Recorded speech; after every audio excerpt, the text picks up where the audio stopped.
Arrange the halogens F2, Cl2, Br2, I2 in order of their increasing reactivity with the alkanes। देखो alkanes जब halogen के साथ react करते हैं ना, एल्केन्स का एक ही रिएक्शन है, वो है फ्री रेडिकल सब्स्टिट्यूशन रिएक्शन। एक ही रिएक्शन शो करते हैं, ठीक है।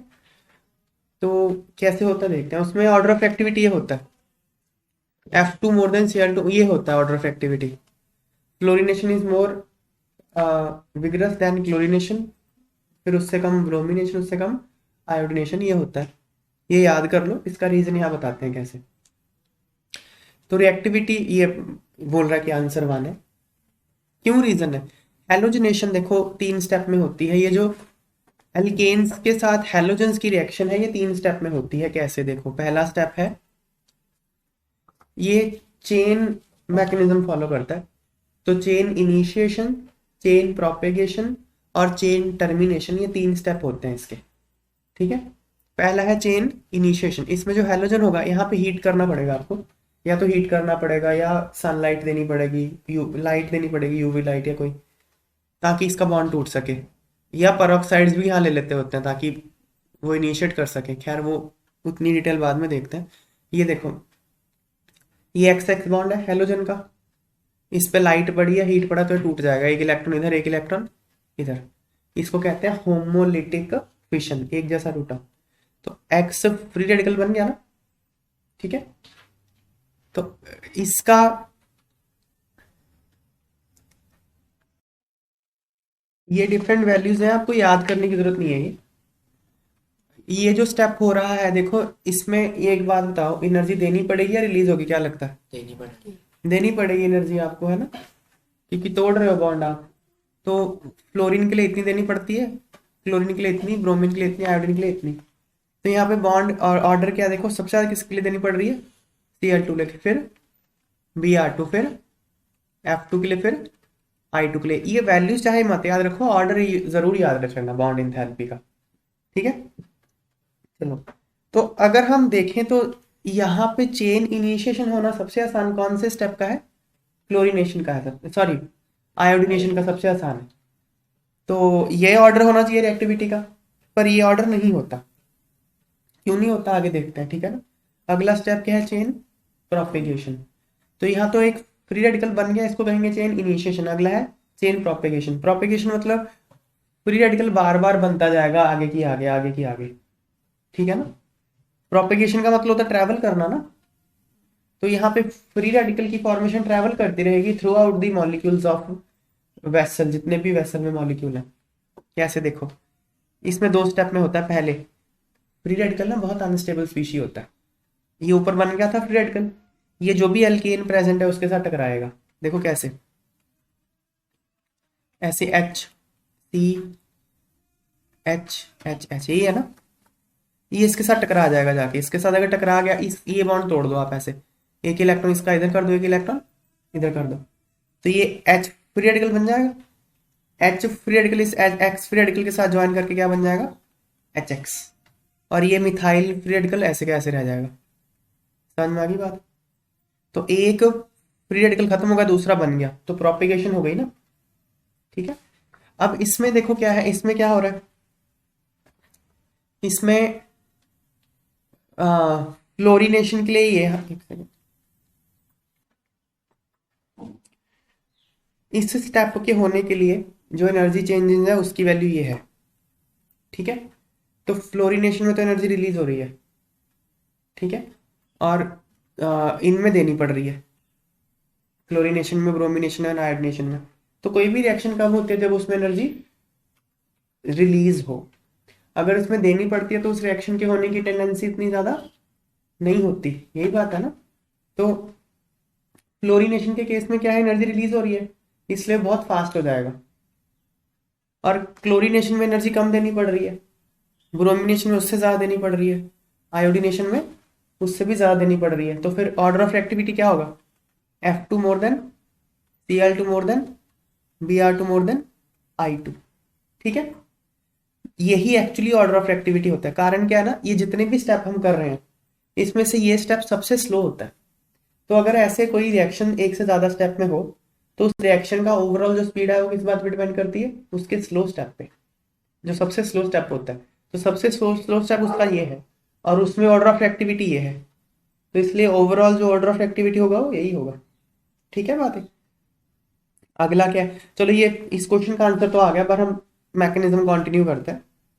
अब ये जो बन गया free radical, methyl free radical, ये बैठे ऐसे तो बैठेगा नहीं, मैंने बोला फ्री रेडिकल बहुत रिएक्टिव होते हैं। तो ये क्या करेगा, किसी और मॉलिक्यूल X2 के साथ टकराएगा, क्योंकि कंटेनर में तो बहुत सारे मॉलिक्यूल हैं। टकरा के क्या बन जाएगा, CH3X और X फ्री रेडिकल बच जाएगा। ठीक है ना, CH3 free radical plus X, ये X एक इलेक्ट्रॉन आप ऐसे तोड़ दो, एक ऐसे तोड़ दो, तो ये CH3X बन गया और X फ्री रेडिकल रह गया। यहाँ पे जो आप देख सकते हो कि ये है इसका, ये यहाँ पे एनर्जी रिलीज हो रही है, और उसका ऑर्डर ये है। तो ज्यादा एनर्जी कहाँ रिलीज हो रही है, क्लोरीनेशन में, उससे कम रिलीज हो रही है क्लोरीनेशन में, उससे कम ब्रोमिनेशन में, उससे कम आयोडीनेशन में। तो यहाँ से भी ये पता चलता है कि ऑर्डर ऑफ एक्टिविटी यही है। ठीक है, फिर है चेन टर्मिनेशन। अब क्या होगा, देखो क्या है ना, आपके रिएक्शन वेसल में होगा क्या, पहले आपने ये बना दिया, ये पहले इसके साथ टकराया।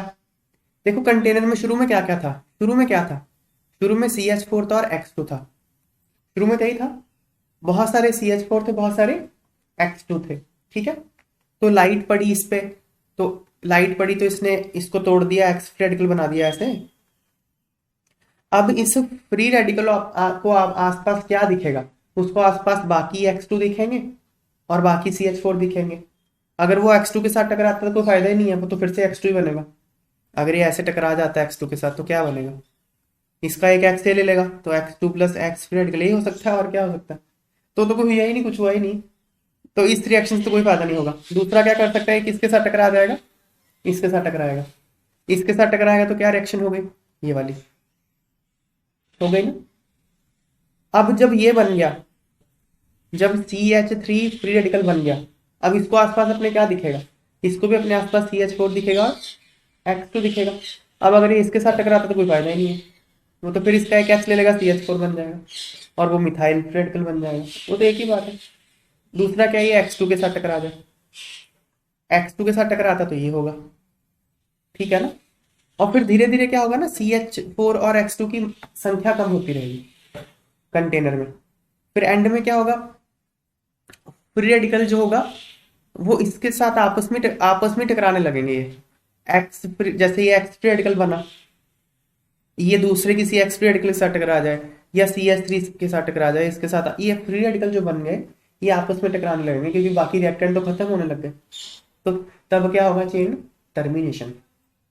तो चेन टर्मिनेशन मतलब फिर, और चेन प्रोपिगेशन हमने किसको कहा, कि एक फ्री रेडिकल खत्म हो जाए दूसरा बन जाए, बनते रहे बनते रहे। टर्मिनेशन कब होगा, जब फ्री रेडिकल खत्म होना शुरू हो जाए।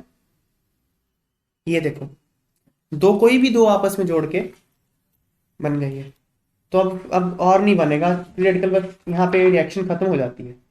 तो ये 3 स्टेप में होती है। तो हेलोजनेशन में जो एल्काइल फ्री रेडिकल बना है, चेन प्रोपिगेशन में एल्काइल फ्री रेडिकल जो बना है वो स्लो स्टेप होता है, रेट डिटरमाइनिंग स्टेप होता है।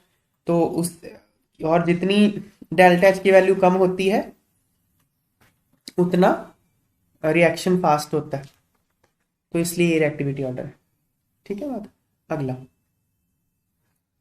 The relative reactivity of 1 degree, 2 degree, 3 degree hydrogens towards chlorination is this much. Calculate the percentage of all monochlorinated products obtained from 2-methyl butane. ये समझते हैं क्या है। देखो आपने क्लोरीनेशन कर दी, ठीक है, इस की 2-methyl butane की कैसे करोगे, पहले तो Cl2 के ऊपर कोई लाइट फेंकोगे या हीट करोगे। HNu मतलब लाइट का एक फोटोन होता है, तो ये बन जाएगा Cl फ्री रेडिकल। अब Cl फ्री रेडिकल इसके साथ टकराएगा, इसके साथ टकराने के क्या है ना, देखो यहाँ पे अलग अलग तरह के हाइड्रोजन है। ये कौन सा हाइड्रोजन है, 1 डिग्री हाइड्रोजन, ये 1 डिग्री हाइड्रोजन, ये 1 डिग्री हाइड्रोजन, ये 2 डिग्री हाइड्रोजन, और ये 3 डिग्री हाइड्रोजन। ऐसे ही है ना, ये जो हाइड्रोजन होते हैं ना, इन सब की रिएक्टिविटी एक जैसी नहीं होती। 3 डिग्री हाइड्रोजन ज्यादा रिएक्टिव होता है, उससे कम रिएक्टिव होता है 2 डिग्री हाइड्रोजन, सबसे कम रिएक्टिव होता है 1 डिग्री हाइड्रोजन। ठीक है बात है। और उसका ये बताया हुआ है रिएक्टिविटी का ऑर्डर, ये मतलब रेशो ये है वन। जैसे अगर हम 1 डिग्री हाइड्रोजन की रिएक्टिविटी 1 माने तो 2 डिग्री हाइड्रोजन से 3.8 टाइम्स ज़्यादा रिएक्टिव होगा, 3 डिग्री हाइड्रोजन से 5 टाइम्स ज़्यादा रिएक्टिव होगा क्लोरीनेशन रिएक्शन में। ब्रोमिनेशन में ये होता है 182 और 1600, 1 डिग्री, 2 डिग्री और 3 डिग्री का। ठीक है ना। क्लोरीनेशन के लिए होता है 1, 3.8 और 5। ठीक है। तो अब आपसे पूछा है जब आप इसकी मोनोक्लोरिनेशन करोगे तो कितने परसेंट मोनो, कितने परसेंट ये बनेगा प्रोडक्ट। पहले तो पॉसिबल प्रोडक्ट्स क्या है ये देखो।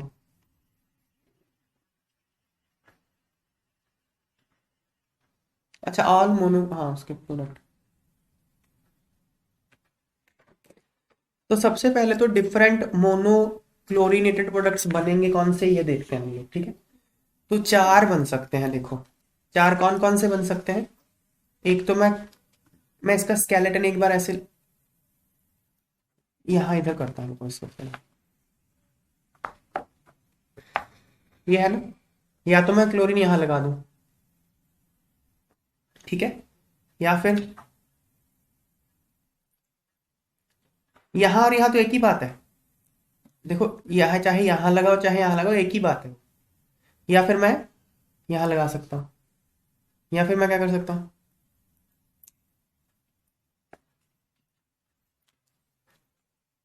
यहाँ लगा सकता हूँ क्लोरीन। ठीक है। या फिर मैं क्या कर सकता हूँ,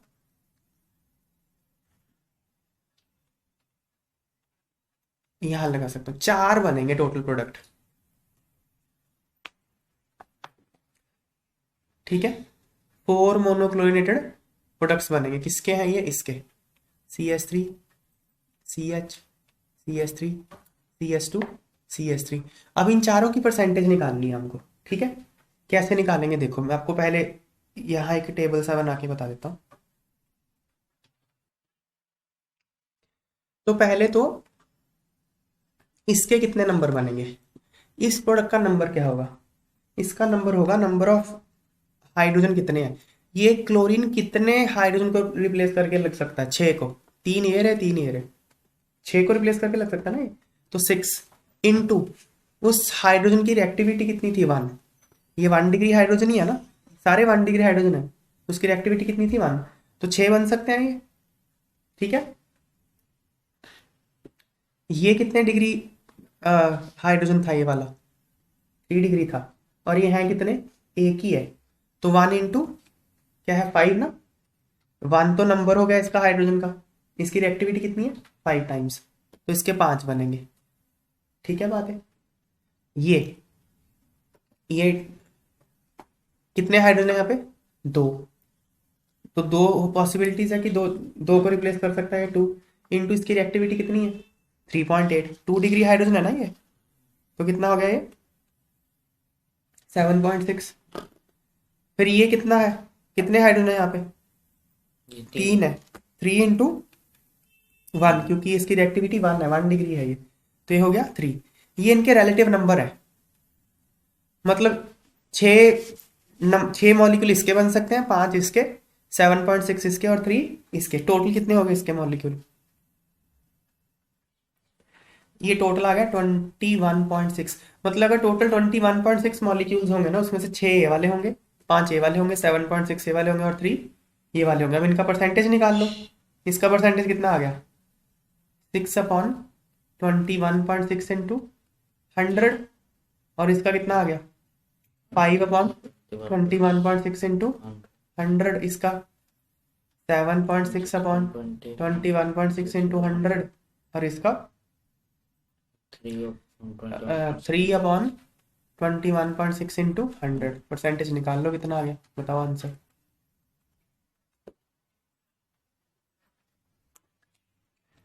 तो ये इनकी परसेंटेज आ गई, ये आंसर है। ठीक है। डिफरेंट मोनो क्लोरीनेटेड प्रोडक्ट की परसेंटेज। अगला question, right hydrocarbon radicals that can be formed as intermediates during the monochlorination of two two methyl propane which of them is more stable. Two methyl propane, तो देखो to methyl propane ये होता है ना CH3 CH CH3 CH3, तो इसमें से ये तीनों हाइड्रोजन तो एक ही जैसे है ना, एक ही जैसे हैं ये तीनों। तो आप यहाँ से H हटा दो तो कौन सा बनेगा, ये बनेगा। ये कौन सा डिग्री फ्री रेडिकल है, 1 डिग्री, क्योंकि ये सारे का हाइड्रोजन 1 डिग्री हाइड्रोजन है, तो 1 डिग्री फ्री रेडिकल। और ये वाला या तो आप बीच वाला हटा दो तो 3 degree free radical. Free radical और कार्बोकेटाइन दोनों की स्टेबिलिटी का ऑर्डर 3 to 1 होता है, तो ज्यादा स्टेबल कौन होगा, 3 डिग्री वाला।